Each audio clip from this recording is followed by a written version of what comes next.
understand the governor's veto powers. Hopefully I'll get to know a little bit more if I'm elected lieutenant governor. You know, Is that anything to do, or you could do as lieutenant governor to fix that problem? I mean, because I would think to veto a particular portion of a bill or something like that might be all right, but to actually change the intent. Yeah, it's all up to the discretion of the governor, and I think the governor needs to exercise that he needs to exercise that discretion and that power appropriately, in my opinion. So the authority that I would have as lieutenant governor is to work very closely with him and help him understand that, which I believe the Republican governor would fully understand that. I think he'll use the veto the biggest, depending on the makeup of the legislature. If the Democrats control one of the houses, I firmly believe the Republicans and conservatives can take over the executive branch and then both houses of the legislature. I believe that it's going to be close, within a couple thousand votes. If they control the Assembly or Senate, the governor's veto will primarily be used to eliminate spending, if it's a Republican governor, especially if it's Scott Walker. He did it time and time again, and he's just not going to care about veto overrides. And I can just see that debate happening right now. Governor Thompson was never overridden on any veto. Doyle was close, but I don't believe he was ever overridden. And depending on the makeup of the legislature, Walker may not get overridden either, but if Democrats control both, he very well could. But I believe he'll use his authority on spending issues more so than anything else. What's your take on the right to carry law? On the right to carry, I support it and have actively fought for concealed carry. I think people should have the right to be able to carry concealed. Right now I go to the open carry tea parties. I was up at one in Hudson and I spoke at that. And I believe people right now can even open carry. Obviously they may arrest you for disturbing the peace, but those cases are going through the courts and whatnot. But people have the right to protect themselves, and we have to be very careful.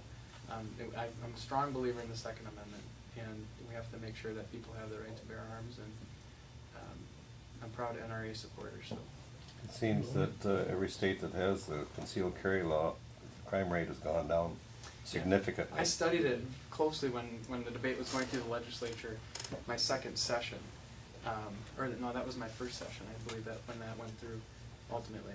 And when you looked at violent crime rates dropped.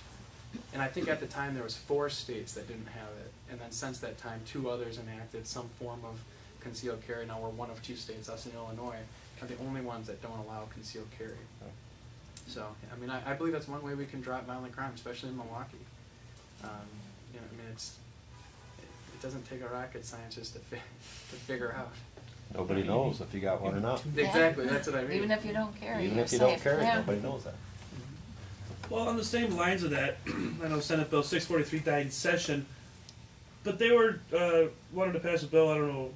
COG said if you have a non-violent or a violent non-felony, you can't have a weapon or own any weapon for 5 years. You don't believe in that? Then I take it. No, And they wanted to get rid of that gun show loophole where all sales had to go through an FFL dealer, which I take you weren't a supporter of that either. Then. No, I worry about creating lists for the federal government and the state government. I worry about our rights. I believe that it's one step away from taking away our rights. I believe when they start to register people, they start to get people. Then they're gonna overlook us. Look at the what I call the motor voter registration. We fortunately that bill was killed. Fortunately, because that was one step in the direction, and I draw that as a parallel to what you're talking about with firearms, because they were going to allow people going into the DOT, the DMV, to have all this information. That was going to be shared with the Government Accountability Board. Yep. Now, it's supposed to be private information, granted, and the law was going to say it kept private. But once that was updated, then the Government Accountability Board had the ability to work with a national nonprofit organization. And can you say Acorn? That's exactly what was going on. It would have been Acorn all over again. And so they say, yeah, on the books you got to be private. Well, it's nonsense. So when you start creating these lists, the next thing you know, they're going to create this database, and then some group is going to come in and say, no, we shouldn't have the right to bear arms, and we're going to take this list and we're going to start profiling people on it. Crime happens in a neighborhood.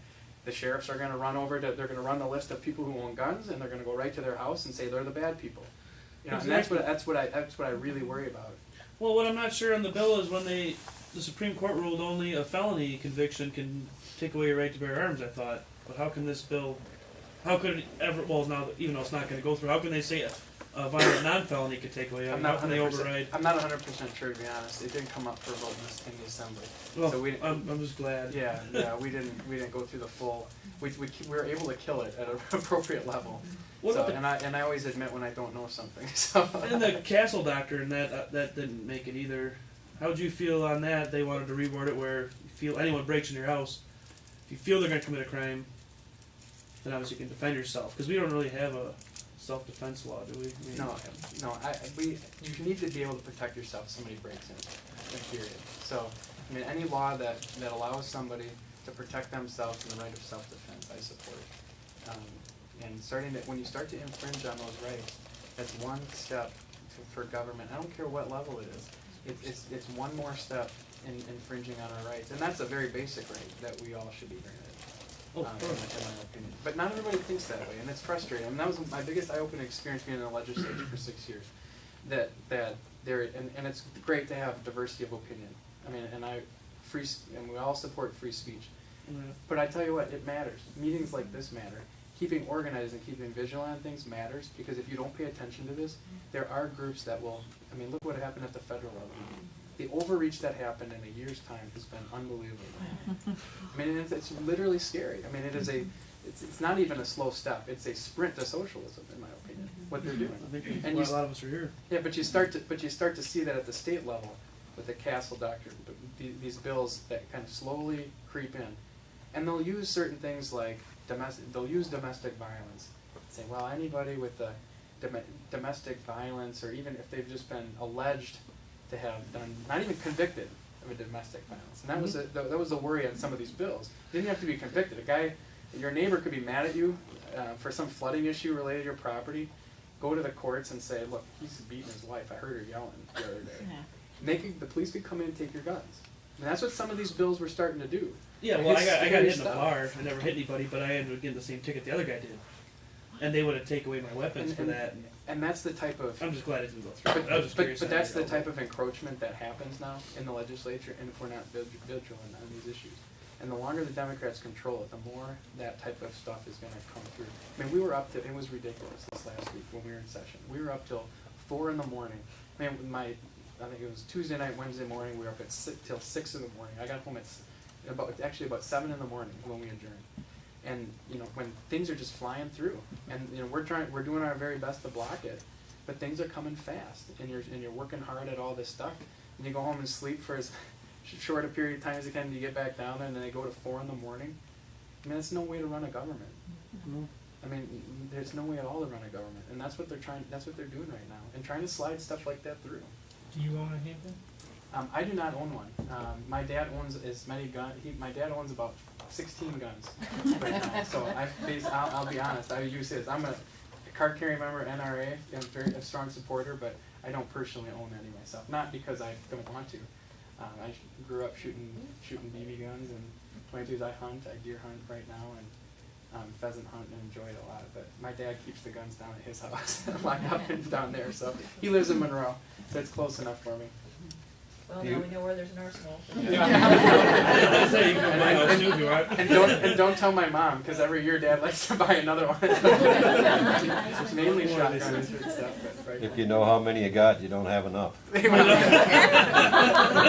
a really good point. Nice, I remember that one. Do you know the status of that anti-gun bill coming out of, was it Waukesha or?